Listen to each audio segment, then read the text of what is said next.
Good morning. I'm going to call this meeting of the House Privileges and Elections Committee to order. And if Madam Clerk, if you could please call the roll. Delegate Price. Here. Delegate Converse-Fowler. Delegate Sickles. Delegate Krizik. Here. Delegate Reed. Present. Delegate Maldonado. Present. Delegate Glass. Here. Delegate Cole. Present. Delegate Henson. Delegate Anthony. Here. Delegate LaVere Bowling. Present. Delegate Singh. Present. Delegate O'Quinn. Here. Delegate Leftwich. Here. Delegate Bloxham. Here. Delegate Scott. Delegate Waxman. Here. Delegate Cherry. Here. Delegate Mildy. Here. Delegate Green. Present. Delegate Phillips.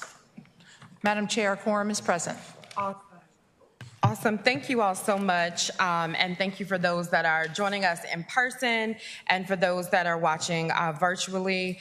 We have just a few items on our agenda today, but they are important. And so first we will hear from Attorney Brooks Braun, who will give us an overview of elections legislation that was passed and signed this year. Then we will hear from Commissioner Beals on their efforts to prepare for this year's general election. And last but not least, we will have an opportunity to hear public comment. But first, I want to offer just a brief update from the National Conference of State Legislators Policy Conference I attended in Boston this month.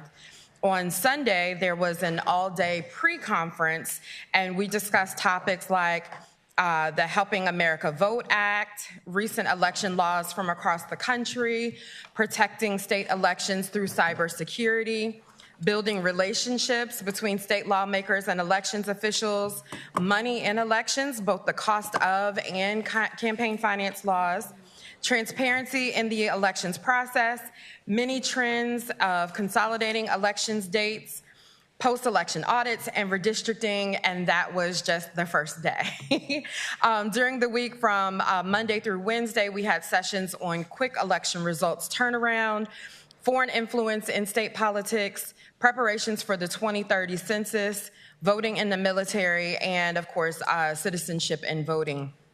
And as the experts discussed the trends that they're seeing for legislation from across the country, I just want to say that I was so proud that Virginia was mentioned for our expanding our access to the ballot, protecting voters' information, and our state-level Voting Rights Act. So I look forward to hearing how these laws are being implemented today. I do have pages and pages of notes here with me if anyone wants to take a look. I'm thinking of doing a summary, but I do want to highlight some of the resources that are available so that you all can understand some of the things that we're reading, we're studying in order to bring back to Virginia. First, there's Bolstering Funding and Practices for Resilient Elections from the University of Kansas. There is the NCSL redistricting law, just in case you have some free time to read that. That is a hot topic right now. And then Helping America Vote, Election Administration in the United States in 2024. And then online, you can access the Election Assistance Commission's Election Administration and Voting Survey of 2024 comprehensive report, which dropped in June. If I haven't bored you, and for any elections nerds, you can come see those copies. There are also a ton of PDFs from the slides and reports that we can share, but the great thing about talking with legislators from other states is we can hear some of the things that they're encountering that are good, some of the things that they're trying to fix and work together so that we can bring good bills and good laws to strengthen our democracy here in Virginia. So I look forward to continuing to share those resources, and if any residents who are watching are interested, you can contact my office or send me an Instagram message. But now I will turn it over to our attorney, Brooks Braun. Is that on? Yeah, there we go. Madam Chair, members of the Commission, just here today to do a quick recap of the legislation that passed in 2025 and that was signed by the governor. So if we can get that going. There we go. There we go. All right, so overview of all the legislation. There were 78 total bills that were heard in House P&E last year. Of those, about 50% passed the House. That's 41 bills and resolutions. Of those, only 7 got killed in the Senate. So good work, House. And then of those, there were 22 bills, so not resolutions, just bills, 22. Of those, a third were signed by the governor. That's 7 bills total that were approved by the governor. Of the approved resolutions, there were 3 unique constitutional amendments, which we'll go over, and 6 resolutions approving governor's appointments. And then of the approved bills, there were only 5 unique pieces of policy. We will go over those. So first, with the joint resolutions that passed both houses. Of those resolutions, there were governor's appointments. That was 6 resolutions. In those 6 resolutions, there were hundreds of appointments, maybe more, thousands. Of those, there were only 14 rejections. Constitutional amendments was first referenced last year, so it was the first time we heard those constitutional amendments, or at least first time in this cycle. There were 3 unique constitutional amendments, which I'm sure you're all familiar with, the right to reproductive freedom, the right to vote, and the right to marry. We will hear those again, presumably, in the next session, and if they pass both houses in the next session, then those will go on the ballot for the people to vote on. Getting to the bills that passed. The first bill was the close of books bill. This moved the close of books, the close of registration records, to 10 days before any election, from 21 days before a general and 13 before a special. So now it's 10 no matter what. That came to us from the general registrars and had good bipartisan support. The next bill was the personal use, campaign finance personal use bill, banning personal use. Prior to this bill, you could spend your campaign finance money on anything you wanted. Now, you cannot use it for personal use, which is defined as any expense that would exist irrespective of the person seeking, holding, or maintaining public office. So no more personal use. The next bill that passed was the appeal of penalties bill. This created an appeal process for certain automatic penalties that were levied by the State Board of Elections. So for instance, if you have a late report, you get an automatic fine. The idea here was to, some people might get a fine for a reason that they might have a good excuse for, and this created an appeals process for that. So for instance, if someone was deployed right before the date that a report was due, for instance. Next bill was the provisional ballot reporting bill. This requires that provisional ballots be reported in each precinct. So the number of ballots, provisional ballots that were cast in each precinct, the type of provisional ballot that was cast in each precinct, and whether or not those ballots were approved by the Electoral Board and the results of those ballots. Again, all reported by precinct. This is kind of a continuation of the General Assembly's more detailed reporting at the precinct level that we saw, for instance, with absentee ballots in prior years. And finally, the last bill is SB 1174. This bill added the word referendum to the description of materials that are prohibited to be distributed within certain areas of voting and registration activities. It wasn't entirely clear whether or not referendum materials were included in that, so now it says campaign and referendum materials. And that is it. Are there any questions? Are there any questions? If you could, please use your request to speak button. Seeing none, thank you very much. And we will now hear from Commissioner Beals, and we'll be talking about preparing for the general election this year. Commissioner, welcome.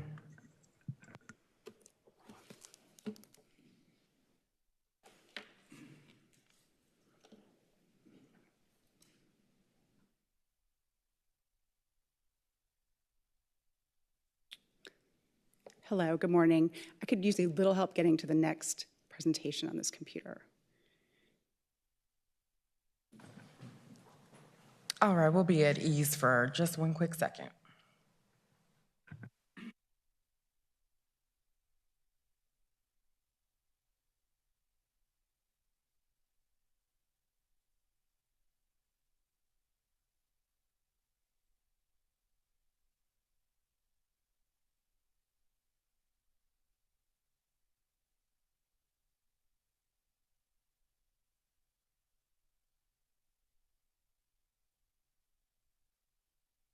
Do I need to bang it? There we go. Okay, Commissioner. All right. Madam Chair, members of the committee, thank you so much for having me here today. It is a pleasure to be with you, and I just want to take a moment and say how much I truly appreciate you inviting me to talk about our election preparedness. There's a lot of voices in the election space. I really respect and admire that you keep coming to me to ask for information about elections, and that it comes out of a pure desire to want to know information from a trusted source. So I thank you for that. Thank you for continuing to ask me to come here and speak to you. I was asked to speak today about election preparations, but today I want to give you a brief overview of our agenda. We're going to talk about 2024 and 2025 voting trends, year-to-date preparations for the election, our operational readiness, and then looking ahead to 2026. So as you recall, in the 2024 presidential election, we had 4.5 million ballots cast. This is a breakdown of how voters in Virginia are choosing to vote. 48% voted on Election Day, and 52% voted either early or by mail. So they voted absentee in one way or another. Now, by comparison, if you look at our recent June 2025 primary, you can see that shifted a little bit. We had more people voting on Election Day in the primary than voted early or by mail. It was a little bit difficult to find two races to compare here because neither one of the top governor-level candidates had to participate in the primary. So on the Democratic side, I'm showing you the statewide lieutenant governor race and those numbers. And then on the Republican side, it was even smaller. We just had a few House of Delegates primaries because their slate was set and they did not need to have a primary for their statewides. But you can see clearly that Democrat primary voters prefer to vote by mail when they're voting absentee, and Republican primary voters prefer to vote early when they're voting absentee. This is a look at our monthly voter registrations over the last 7 months, and I wanted to compare for you two like election cycles. So these are both election cycles in which we are electing a governor, a state election, and they're remarkably similar. If you look at the numbers below, Virginians register in a certain kind of way in governor's election years. So we are right on track with the numbers from 2021 about how folks are voting each month. I think that little dip that you see in June there, what I would say that is due to is we had to close registration at the end of May for the June 17th primary, whereas before I think the date of the primary was different. And so that's why, like in June 2021, the date of the June primary would have been a different date in June. So that's why you're seeing that little fluctuation there.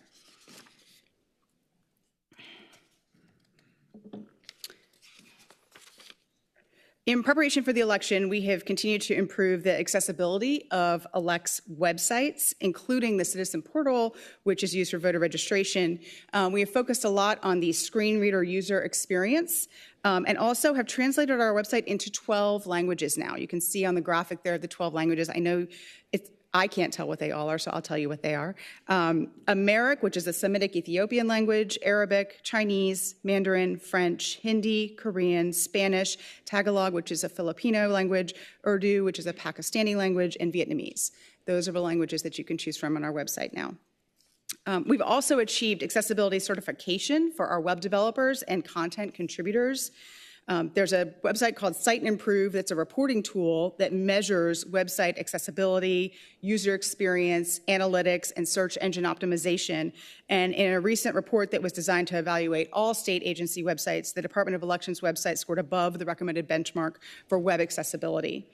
In addition, we've also continued our partnership with the Disability Law Center on polling place accessibility, and we once again had them participate in our annual training offered in July, which takes me to my next slide. Elect organized and conducted our annual training for registrars and electoral board members at the end of July. The topics that we focused on this year were a direct result of feedback from local election officials. We focused on explaining delegations of authority from electoral boards to registrars and the roles and responsibilities of each position. We also walked them step by step through the post-election certification period, including the canvass and the provisional ballot meeting. And finally, we discussed improvements to Veris to make same-day registration processing more efficient for local election officials. Following last year's presidential election, we saw, I believe it was 112,000 same-day registrations that were submitted. Elect did allow a couple extra days in the post-election period for registrars to process their same-day registrations before running the same-day registration duplicate report, which is a report that we run to ensure that nobody has tried to same-day register in two places before they go ahead and process them. In the spring, we sought to facilitate some conversations with registrars and to get some feedback about how to manage this process better. And as a part of our annual training this year, we held a session on best practices, and we are in the process of deploying a new capability to Verus, which will allow registrars to upload voter credit for same-day registration in batches. Previously, that had been a manual exercise, and you can understand if you're uploading thousands of those, that would take a very long time. Some of our other list maintenance highlights from 2025, we now have 11 bilateral state-to-state data sharing agreements. That is the most in the United States of any state. We continue to use the state license surrender data from DMV. That gives us 44 states' data. That's very useful because realistically, when people move these days, a lot of people are not filling out that mover card with the USPS. And so this data helps tell us when somebody arrives in a new state and gets a new license, we get information that they have moved to that state and that they've surrendered their license from Virginia. We did do our national change of address mailings. We did 2 of those in March and June of this year. And then we did our federally mandated removal of inactive voters under the MVRA in February of 2025.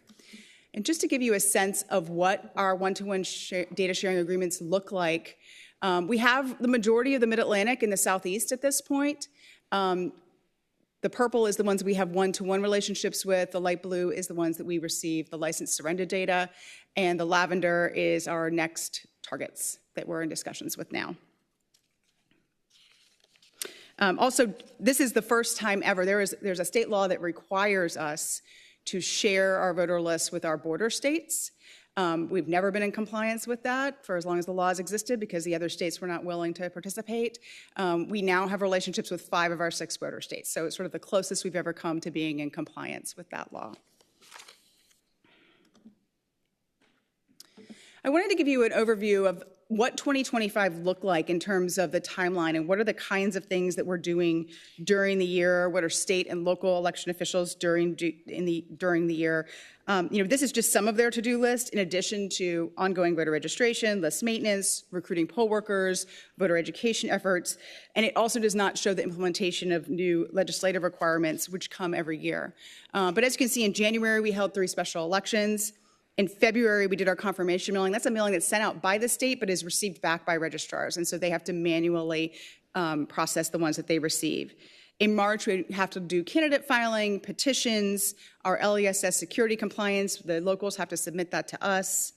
In April, we do ballot proofing and LNA testing to start early voting May 2nd for the June primary. In May, we had early voting. We had to our locals had to mail out every requested ballot, and everybody who's on the permanent absentee list, that has to go out in the mail the first day of early voting. So it has to be packaged, stamped, and ready to hit the post office on the first day of early voting, and train their officers of election. In June, we had the primary. We did our second confirmation mailing, and obviously that comes with the canvass and the provisional ballot process after that. In July, the state certified the results, but then we began the special election early voting for the congressional special election and held our annual training. In August, we're starting ballot proofing again, logic and accuracy testing for the fall for early voting, and then updating, and our board approved our officer of election training and our registrar certification training that the department provides. On September 9th, we're going to have our special election for Congress. That involves Fairfax City and Fairfax County. And then we will have general election early voting starting on the 19th. And then in October, we'll have ongoing early voting, officer of election training, and assigning them to precincts for November.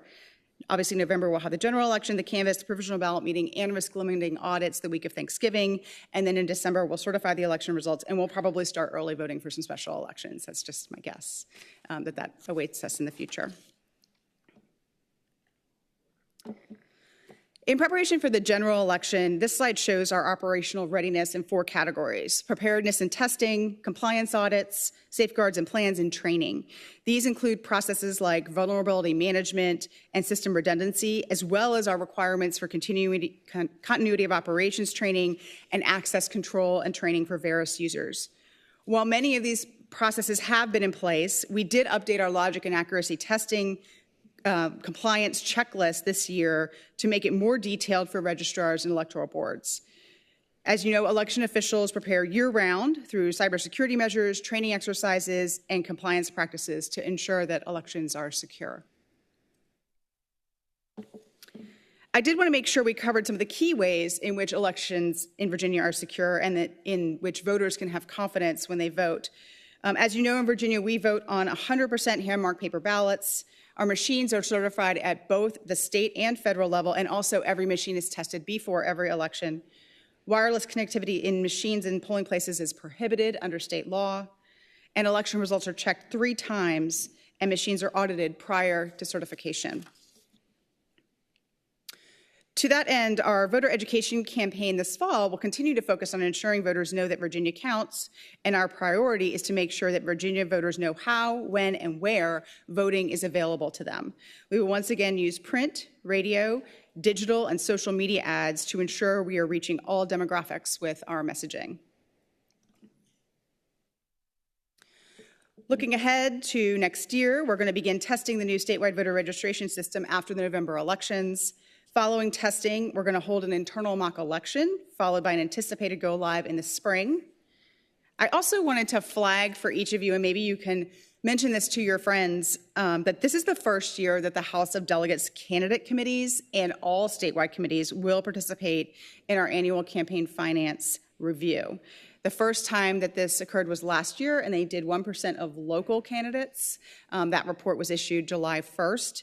This year, we will have to do 10% of House of Delegates candidates under law. So this means that your committee could be chosen for review. The review looks at facial completeness, mathematical accuracy of campaign finance filings, and then a report is due to the General Assembly later next year on that. And if you have any questions about that, please feel free to reach out to me. I'd be happy to get you in touch with the right people to talk about it. Thank you. With that, I'm happy to take your questions. Thank you. And just to note, the PowerPoints from both presenters are available on the website for today's meeting. If you have any questions, if you could please use your request to speak button. And while people might be thinking of their questions, I do have one on the screen where it said that the machines are certified at the state level and federal level. For federal level certification, what level of access does that provide? Like, can you describe what certification at the federal level means? Because as we've seen in some reporting, there's been a request to access machines. Is that the same thing, or what? How does one get certified at the federal level for their machines? So when a vendor has a machine, they submit it to the Election Assistance Commission, and it is tested to the voluntary voting system guidelines. Those have recently been updated at the federal level to the 2.0 set, and so they are tested in a testing center, and then once they are tested, that is typically what a lot of states will accept as a federally tested machine. In Virginia, we're a little bit unique because we have our own state certification standards. There are, I think, four states total that come up with their own, which means we have our own test assertions that we run. We make sure that the machines meet Virginia law, which can be more strict than federal law at times when it comes to testing machines. And so before we will allow for it to be sold to our local registrars, it has to pass that test. There are 5 voting systems right now that are certified for use in the Commonwealth. Thank you. I just want to make sure, did anybody press it? Because I don't see anything up here. So maybe it's not working. Okay, if you could just motion to me if you have a question. Delegate Converse-Ballard. Thank you, Madam Chair.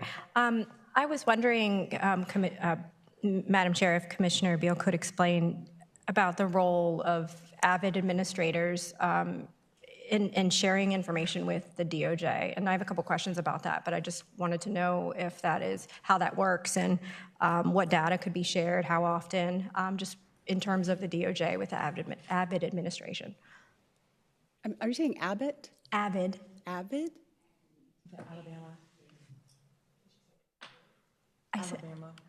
I said Avid. Are you talking about? AVID. Are you talking about Alabama? I'm sorry.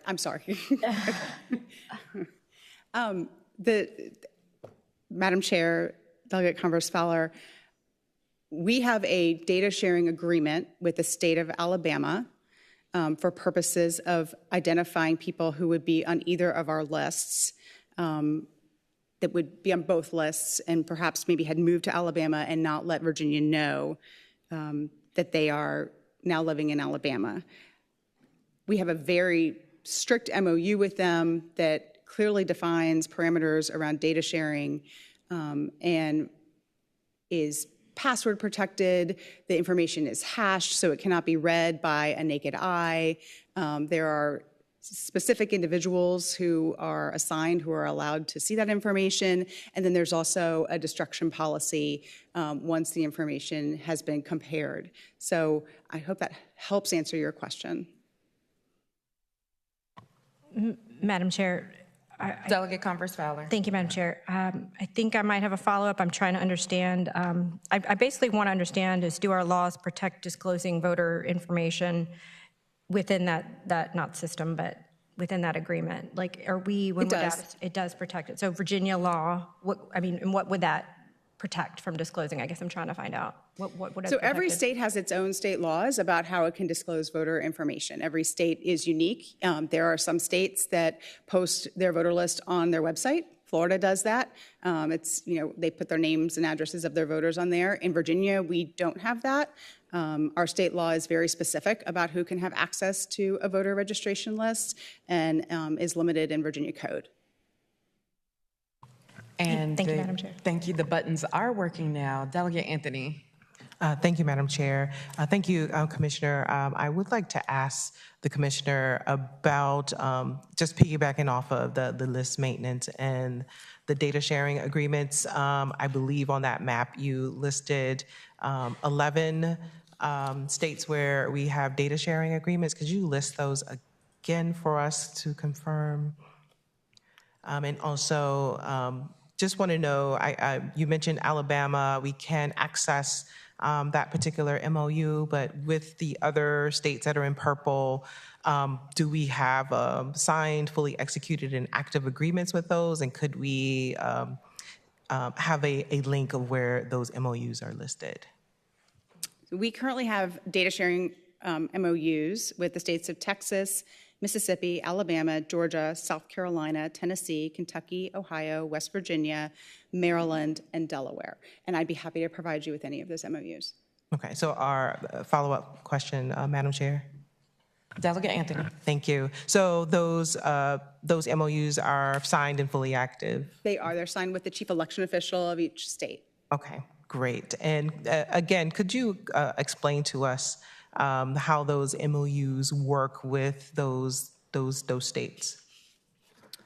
So we take a look at our state law and their state law as it relates to what they are able to share. We make them unique to each state so that it abides by their laws. But we are very specific in the MOU about protecting our voters' data and making sure that if it is used for a match, that only those matches that both states have are the ones that are looked at, and then the other data is destroyed. Thank you, Madam Chair. Delegate Reed. Yes, thank you, Madam Chair. And thank you, Commissioner Beals, for being here today. It's always really very informative. I'm just going to start by asking some kind of high-level macro questions. And how many registered voters do we currently have in the Commonwealth? And then the follow-on to that is, what percentage of those people that are, how many is that, like, how many could be registered and how many are registered? That's what I'm getting at. Right now, we have 6.2 million registered voters in the Commonwealth of Virginia. I don't have a figure on eligible but unregistered for you. I believe the most recent numbers I had heard is it was somewhere around 6.8 million. Okay, thank you, Madam Chair. Is it possible for you to get that percentage to us? That I think that is a great figure, because if I remember from last year, it was a pretty high percentage. Delegate Singh. Thank you, Madam Chair. Commissioner Beals, thank you for being here with us today. Appreciate it. I'm grateful that you're appropriately focused on safeguarding the vote count. I wanted to ask a little bit about safeguarding the people. So in my district, there are poll workers, registrars, voters who are in person at Brambleton Middle, John Champ, Goshen Post, list goes on. What efforts are you undertaking proactively or that you can describe that are ongoing to protect the people inside and outside the polls? Thanks. So state law protects our officers of election. They are considered protected voters. They're able to have their addresses not listed in the voter registration rolls. And state law also is very clear about voter intimidation. It is expressly forbidden under the Code of Virginia. 24.2604 governs activities within the 40-foot protected area around a polling place and discusses what activities would be prohibited there. 24.2-607 expressly prohibits voter intimidation and details penalties. And 24.2-1005 creates a civil cause of action in addition to aforementioned penalties for voter intimidation. So there's a lot of protections in state law to keep voters safe, particularly in the 40-foot area around a polling location. There's no kind of electioneering that is allowed, and our officers of election are trained very specifically to make sure that that does not happen on Election Day. Delegate Cole. Thank you, Madam Chair. Commissioner Beals, just going back quickly to last year, can you just give us a quick update on how we can protect to make sure that people who may have been removed from the rolls, to make sure that they're protected as we get closer to Election Day? Can you list out how they can be protected and how they can get back onto the rolls before Election Day? We want every eligible citizen in Virginia to vote. That is absolutely our desire. And if you are contacted because there is an issue with your registration, that will be through the mail. That is what state law requires. We do not have a provision in law that says we're supposed to contact you by email, although some registrars will try that as well, or they'll call you on the phone. But the mail is the way that you will be contacted. If for some reason you come to your polling place and there is an issue with your registration, you can always same-day register and cast a ballot on Election Day. Thank you. Follow-up, Madam Chair? Delegate Cole. And thank you so much. You explained the time frame for our elections. And so would you be willing also to explain within that time frame, what is the time frame from removing voters from the rolls near to Election Day?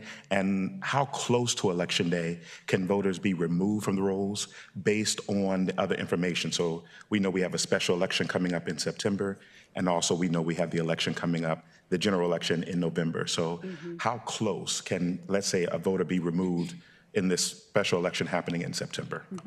So we follow the MVRA when it comes to confirmation mailings and designating voters as inactive because they may have moved and not responded to a confirmation notice.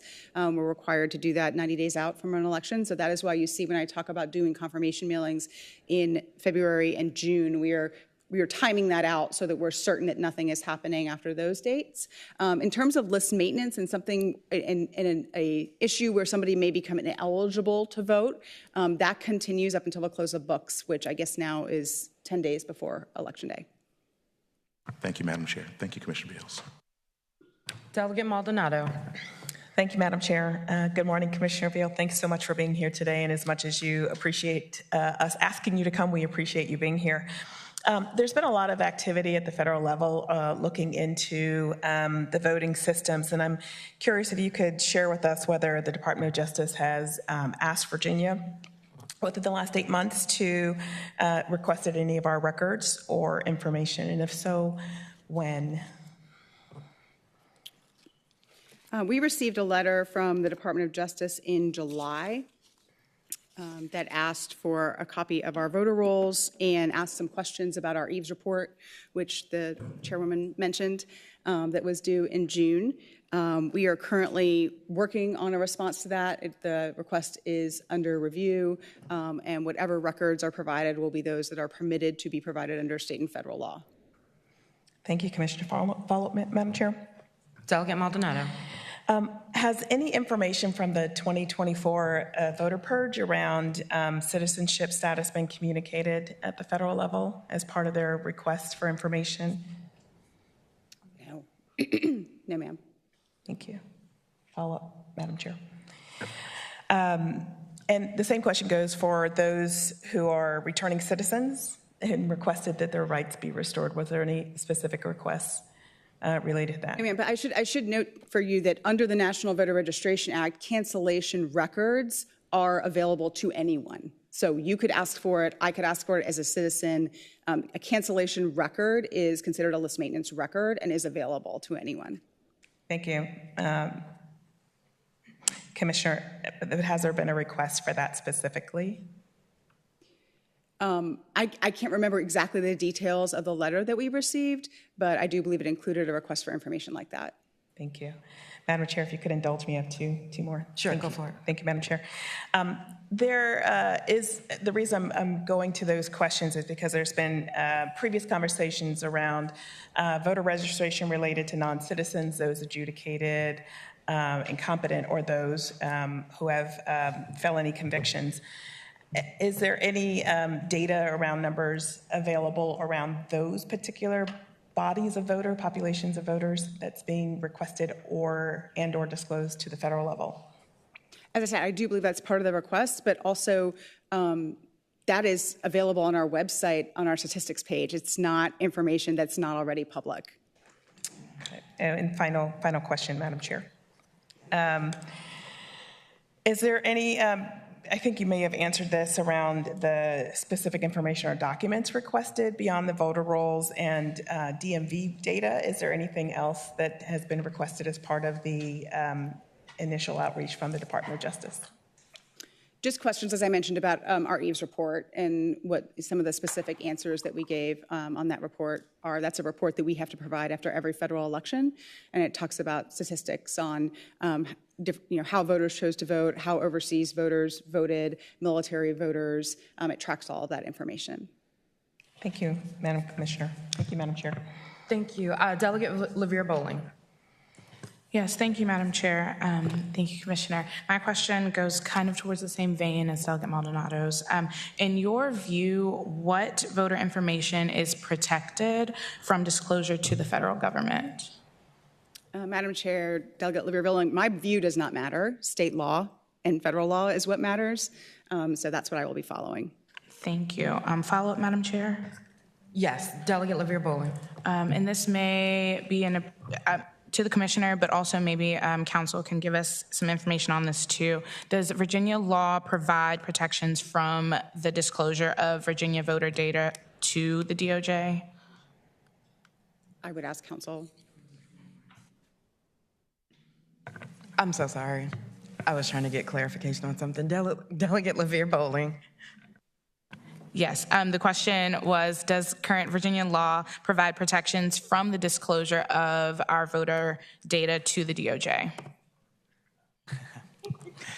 Delegate LaVere Bowling, Madam Chair. Not specifically in those terms. Virginia Code, as the Commissioner has said, does provide specifically who can get what data, but it doesn't. The DOJ or any federal entity isn't explicitly included in any of those. However, if DOJ could get certain data through their publicly available data, or for instance, if there was a civil rights violation and they were investigating it, stuff like that. I'm back. Thank you. Delegate Glass. Gratitude, Madam Chair, and gratitude, Commissioner Beal, for being here. We feel like we're all in the same vein. Is there any current, is ELECT working with DHS or any other federal agency with regards to any type of list maintenance? Madam Chair, Delegate Glass, we are under state law required to work with DHS and apply and participate in the SAVE program. And so we do use that in Virginia to determine people who come through the DMV and provide non-citizen documents to determine whether or not they are naturalized citizens. Gratitude follow-up, Madam Chair. Yes, Delegate Glass. Right. So in that matching portion, in the vein of matching data with SAVE, did any DMV transaction that occurred between July 1st and July 30th, was there any matching of the roll data during that time frame? So the state law is pretty prescriptive about how we use SAVE. We use it for individuals that come and present non-citizen documents. And if we identify that the SAVE system tells us that they are a non-citizen, then those records are sent to registrars. The matches are, once it's matched against the voter list, and then that voter is sent a confirmation affirmation notice, citizen confirmation or citizen affirmation notice, and they have 14 days to respond to that to confirm their citizenship. Otherwise, they will be canceled. Gratitude, Madam Chair, but for public record, which you said it, I'm just going to say clearly, it's an ongoing process of matching. It's an ongoing effort. That's correct. Thank you. Delegate Waxman. Thank you, Madam Chair. Madam Chair, I was hoping to ask the commissioner a question that some of the people in my locality made me aware about after the last election. One of the neighboring localities to mine had a situation where the registrar was not able to get to or did not go to the registration office. They ran into a problem, if I remember correctly, of how to proceed when the registrar was not there. And I was curious if that was in fact a problem and how would that problem resolved if it was resolved. Madam Chair, Delegate Waxman, thank you for the question. We did have an issue in one of your localities last year. We stayed in very close contact with the Electoral Board and with the employees there, and ultimately sent down one of our employees during the week of the election to help run the election there because they did not have a registrar, and they were in a very difficult spot. But as you know, the Code of Virginia requires every election office to have a deputy or a substitute registrar to ensure continuity of operations, but the state does not reimburse localities for those deputies' salaries. So recently, in the last couple of weeks, the department reached out and asked every locality to please send us the name of who you consider to be your chief deputy registrar, so that if something happens to your registrar, we know exactly who to go to. And please also ensure that that person undergoes state certification training for registrars, so that they are completely qualified and ready to undertake the duties of the registrar should something happen. Thank you. Delegate Converse-Fowler. Thank you, Madam Chair. I'm sorry, I had two questions. I hope that's okay, Madam Chair. One is about the DMV, the form that we had talked about last year that was requiring the information at the top about citizenship. And if you go into the DMV and you change your registration or your address and maybe missing that part of the form, and which happened to my mother, and she was taken off the roll. So 14 days, the fact that it took so long to get to her is a whole nother issue because we had moved. But has that form been changed, or has there anything been done procedurally with that data to ensure people aren't getting removed from the rolls or being sent that letter and proceeding with the process, because that form is just kind of hidden up on that sheet so high up that some people don't even answer it? That was the first one, Madam Chair. So we are in the process of discussions with DMV to make sure that when someone makes an address change, that we receive that information and update their address. In terms of the paper form, that has not changed. If you walked into a registrar's office and you said, I need to change my address, they're going to hand you a voter registration form and they're going to ask you to fill it out. And so that is still going to be there. But as I said, we are in constant communication. We have a meeting with DMV this week to continue talking about ways in which we can make sure that that does not happen. One of the other things that we did was DMV agreed to translate their screens into Spanish. That has helped a great deal in reducing some of the confusion for people because they don't know what they're checking. Follow up, Madam Chair. Give me 1 sec. I just want to make sure for the citizenship question, when we had in 2024, we had folks that were removed from the voter rolls, that reporting in some of the papers showed that some eligible voters were removed from that. And there was confusion about whether or not they checked the form, or there could have been outdated information from the DMV. Let's say someone had gotten a driver's license when they had, been at one part of the immigration process, had become a citizen, but hadn't gone to the DMV or whatever. So I just want to get clarity on what has changed since last year so that those eligible voters would not be removed this year. So honestly, one of the things that we're using is the SAVE system, because it is telling us when people are naturalized. So if you were a non-citizen and you became a citizen in Virginia, you keep the same limited duration license. There's no requirement for you to go back in and get a new license once you get citizenship. But we can run you through SAVE and say, nope, they're naturalized. They are a citizen. And then that information comes over to us and lets us know that. Okay, thank you. And I'm sorry, Delegate Converse-Fowler. Madam Chair, it kind of piggybacks off that question. So that data that is transferred or received from us by DMV that you all receive, that I think that people who were leaving it blank was an issue, and it flagged them.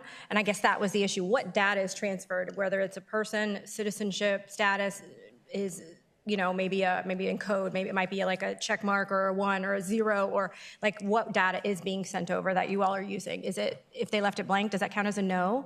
Or they might receive a confirmation notice to ask them to confirm their citizenship if they leave it blank, yes. They leave it blank. Okay, thank you, Madam Chair. Madam Chair, could I ask my second question? Sure, I apologize. I'm sorry, back to the Alabama, the AVID, what I mentioned before. I was just wondering, since we've joined that program and it's been implemented, how many voters have there been voters removed?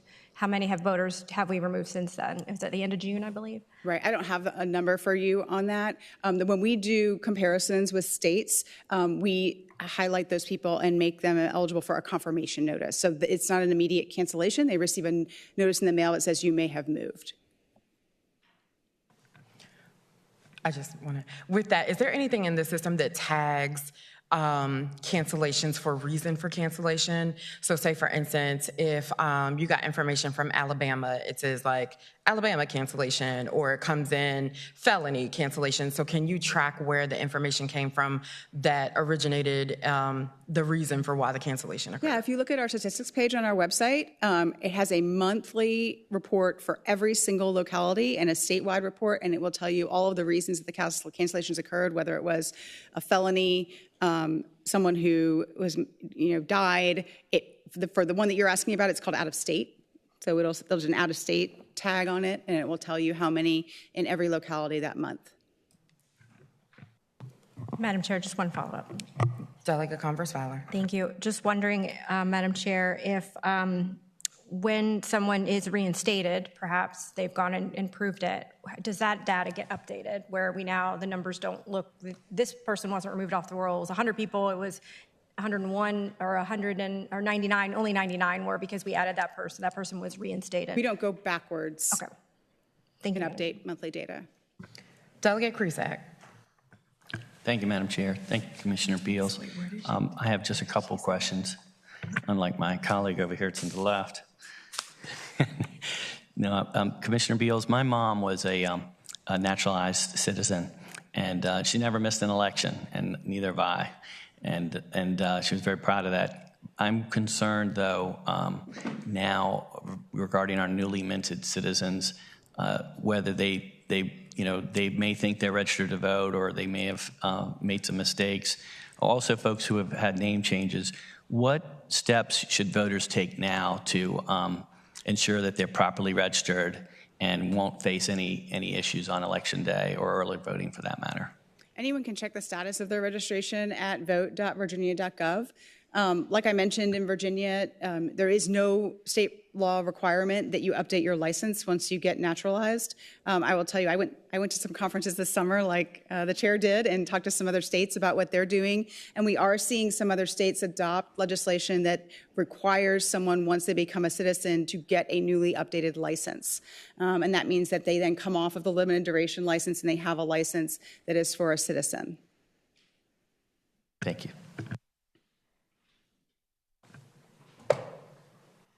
Any other questions? I have one, just a few. Last year, two topics that we talked about that I would love updates on. One is the timeline of the VERIS update. So I know that you had let us know that, A, you weren't going to go with a product that wasn't up to speed, and I think all of us that are on the ballot, thank you for that. But did want to see where we are, especially moving toward the end of this administration. Will there be progress this year, or would this be something that maybe the next administration would handle? So we're making great progress on the new system. As I mentioned, we are going to go into testing immediately after the election. That is where we will bring in registrars because they are the end users of the system for them to test it. We already have those groups assigned. And then we will likely go live in the spring after we conduct a mock election. And that is typically what you do when you have a new system like this, is you do a complete end-to-end election, every possible thing that could be involved, including issuing absentee ballots, all of the different processes to make sure that all of the functionality works as expected. So our goal right now is to go live in the spring of next year. Thank you. And then also something that we talked about last year, would love for us to just put this back out into the public sphere. What is your view on the role of election workers and certification of election results? That was one of the things that we covered, again, in our training this year. When we have an election, the role of the Electoral Board is to provide an abstract to the state and says, this is what the results of the election are. And until you have that base level of information, you can't then go forward with all of the other legal avenues that are available under state law if there is an issue with the election, whether that's a contest of the election, whether that's a recount of the election. You have to have a base of information to start from. And so it's the role of our electoral boards to go ahead and ascertain those results, send that information to the state. We then review it for a third time at the state level. The State Board of Elections certifies those results, and then the clock begins on some of those legal avenues if folks want to do other things. And I think the term you used last year was ministerial duty. Correct. Would you stand by that? Yes, ma'am. Okay. And then I have a couple of colleges near where I represent, and I've gotten some calls, and this may be something that has been updated, so I just want to check. There were voter registrations that were rejected because a college student left off the dorm room because they just listed the college. They didn't put the dorm room, or those sorts of things. Can you remind us what reasons, I'm asking specific to college students, but it can be for anyone, but what reasons, if you can think of some, that a voter registration would be rejected, and thus, if they're doing it same day, that means that then their provisional ballot would also be rejected. Can you just discuss what some of those might have, what some of those students might have incurred? So one of the important reasons that we need to know a mailbox for a voter is because once a voter registers, they are sent a confirmation of their voter registration to that address. If that comes back as undeliverable, then that creates a problem for the voter. So it is critical that we have their address, their mailbox number. We can't just have a road address of a building. It has to, and I think the easiest, fastest way to get at this is for college students to register when they get to campus. If that is something that they intend to do, if they intend to vote in an election while they're on campus, go ahead and register to vote right when you get there so that you don't have to wait in any lines on election day due to same-day registration. But we do need to have the information so that we can mail you your voter card and make sure that we've got the right person and that it doesn't come back as undeliverable. All right, so I need for all of the college presidents to tap in and make sure that their college students know that. Are there any other questions for the commissioner? Delegate O'Quinn. Thank you, Madam Chair. I don't have a question. I have more of a comment. Delegate O'Quinn. All right. Thank you. Thank you, Commissioner, for being here today. I just want to take a moment to express our gratitude for the job that your department does. You're always responsive, and I know everyone on this dais is reaching out to state agencies on a daily and weekly basis, and you are always responsive. You're always very timely, and I don't ever feel like that I'm getting politicked. I never feel like I would have access to anything I shouldn't, and I'm never denied anything I should. And so I appreciate that. And further, as we've gotten into this situation where we not only have political parties, but innumerable third-party groups that are engaged in the election process and the lead up to that. I feel like there's never been more scrutiny on the election process than there is now. I'm not saying that's a bad thing. In a lot of cases, it's a good thing. But certainly, I think the stakes for being the Commissioner of Elections has never been higher. And you've done a really good job with that. And certainly, I also want to give a shout out to all those folks who give up their time and compensated very little for manning the polls for 45 days of early voting and then manning the polls for another 13 hours on Election Day. We couldn't do it without them, and I don't know what the number is, but it's well into the thousands of people that it takes to pull off an election. And the good news is, I think we do a good job in Virginia overall, because especially on a big election night when we all have the TV screen on and we're all scrolling, all the places for election results, it's never Virginia that's the hang-up, and it's never Virginia that has some drastic voter issue on election night. And I think certainly a testament to the legislating that's been done from people before us, as well as those who are here now, but certainly a testament to your department and all the people that put forth so much time and effort to make sure it runs professionally. So I just didn't want to miss an opportunity to say thank you to all the thousands of people that it takes to pull this off. Last year, you answered a question that was, what was the number one issue that you were facing for elections? And your answer was the United States Postal Service. Has that gotten better? Would you still say that you are worried about the timeframes, especially like, let's say, for instance, legally you can have your ballot postmarked by the 4th, but it needs to arrive by the 7th at noon. Can you talk about what you all are seeing on the ground as it pertains to the post office? Yeah, Chairwoman Price, we did see issues in 2023 with the U.S. Postal Service, and we're able to flag that for a lot of our partner states so that we could also sort of mount a group effort to get their attention and say, you guys need to do something about this. They definitely rose to the occasion during the presidential election and used extraordinary measures to ensure the timely delivery of mail ballots. I will tell you, in the last couple months of this year, when we've had these 2 confirmation mailings, we have again run into issues where we are seeing people trying to send their confirmation back to their registrar's office, and their registrar's office is getting tagged as undeliverable. We did also see the State Board of Elections address tagged as undeliverable, meaning they were slapping a yellow sticker on it in a plant somewhere and sending it back to the voter. So we have again flagged that issue for the United States Postal Service and have weekly meetings with them to try to make sure they understand Virginia has an election this year. We need for you guys to pay attention to this issue and help us with it. And that's sort of where things stand there. Yeah, thank you. And I will just add my own plea for them to be funded and treated well so that the things can go better. Delegate Krizak. Thank you, Madam Chair. First, I'd like to echo what Delegate O'Quinn said, too. You guys do a great job, and those charts that showed how busy you are every month are very telling, and congratulations to you and your department. But I want to come back to the citizenship issue a little bit.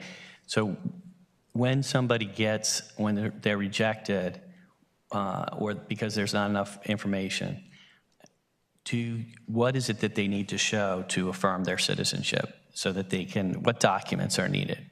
They'd have to sign the affirmation of citizenship document and send it back to their registrar.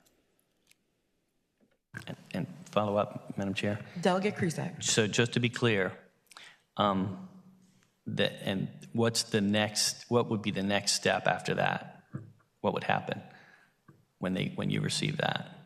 The registrar's office would process it and they would not be canceled. Okay, thank you. All right. I don't see any more questions, so I'm gonna get you out of the hot seat. Thank you so much for running through that. Again, the slideshow is on the website for anyone that wants to take a look, and we really appreciate the information that you've provided so that we can make sure that our elections are running smoothly. Thank you so much.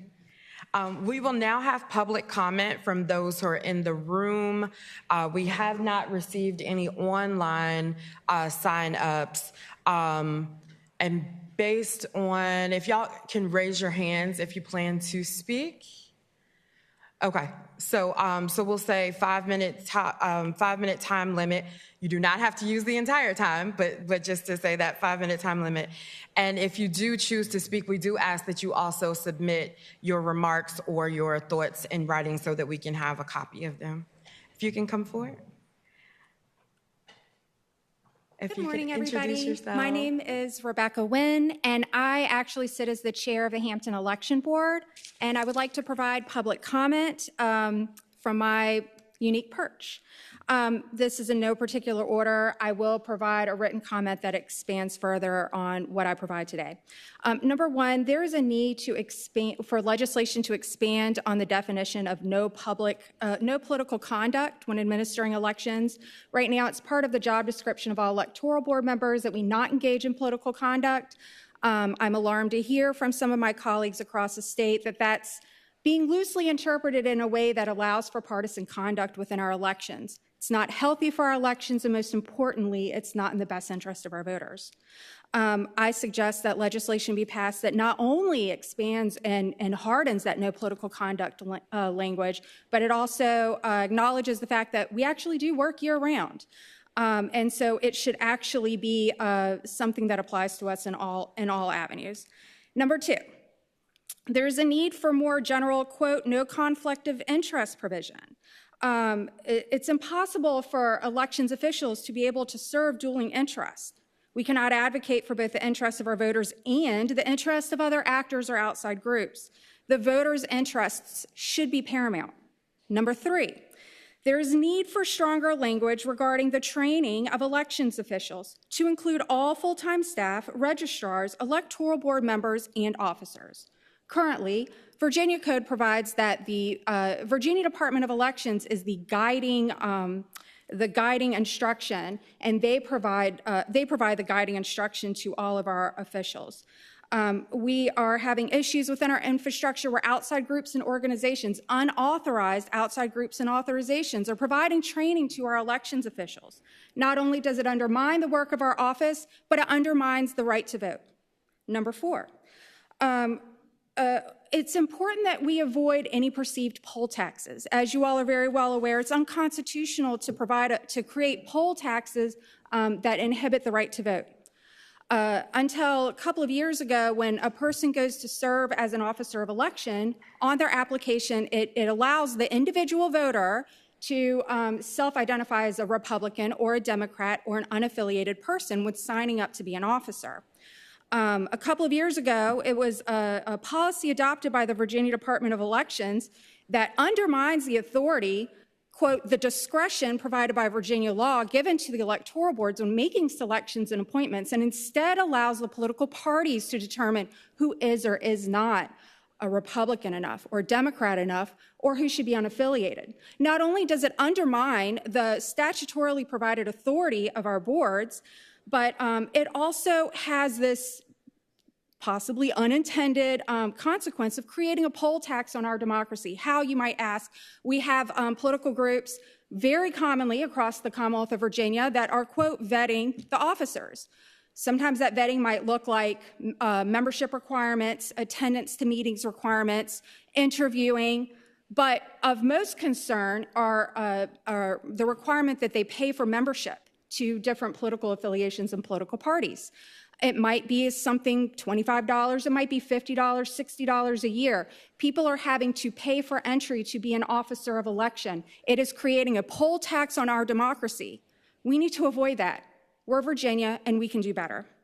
Number five, we need to protect elections officials and registrars. We find ourselves in polarized times. We need to remove the politics and strengthen our infrastructure by implementing guardrails to keep out and more easily removed partisanship, and hyperpartisan actors. Number 6, with regard to the sharing of info, we need to bring consistency into our law. This speaks to earlier remarks made to this board. Virginia Department of Elections shares identifying information under Code Sections 24.2-405 and 24.2-406. Those code sections permit Virginia Department of Elections to disclose the date of birth and the month and date of birth of all of our voters.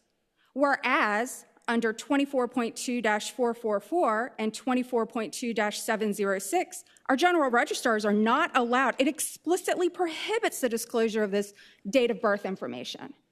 So while it's being purported that certain disclosures are being made and protected, and we're hoping that once somebody receives this information that there's no leak or breach, we are inconsistent in our own laws, and we need to be protecting our voters to whatever degree possible. Again, our voters should be paramount. And number 7, schools should be closed on all election days. Currently, Virginia law reads specifically that schools should be closed during general elections. By default, Virginia code provides that June primaries are usually held on a Tuesday during the month of June that's outside of the school year.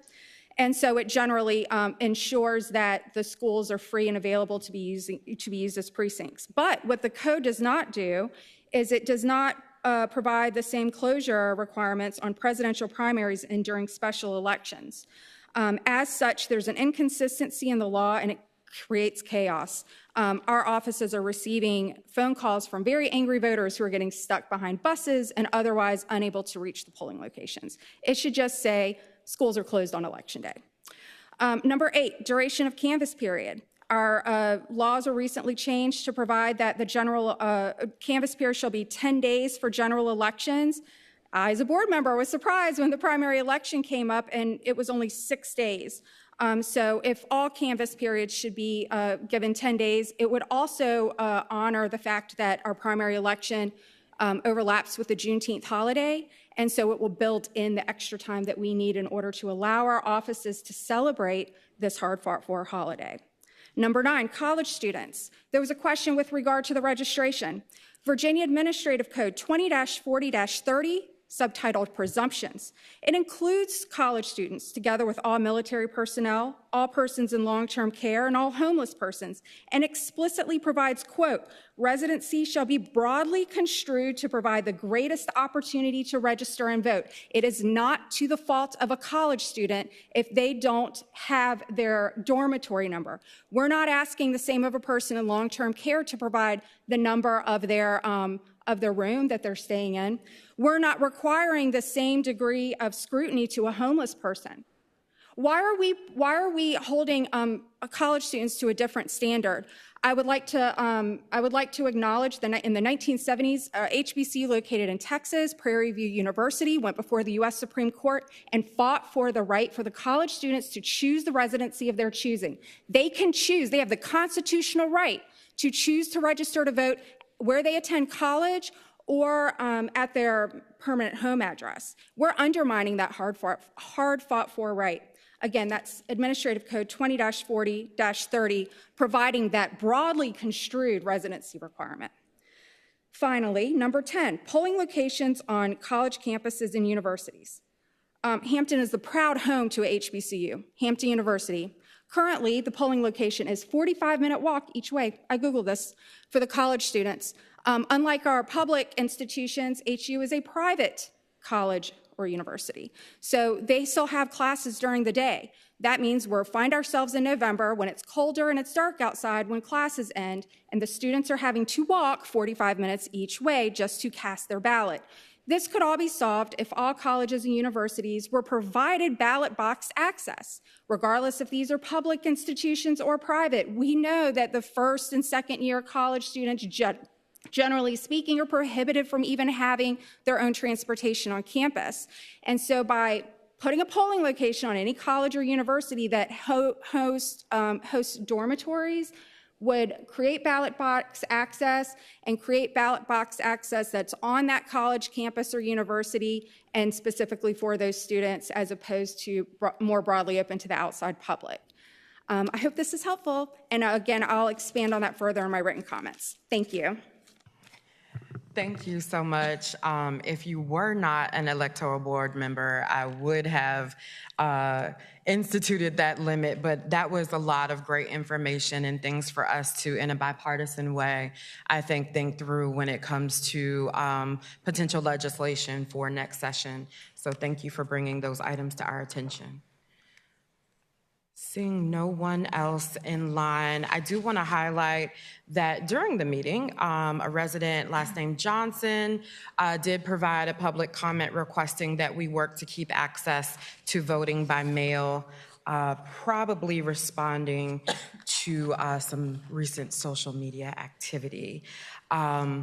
Let's get through 2025 and then we can focus our efforts on 2026.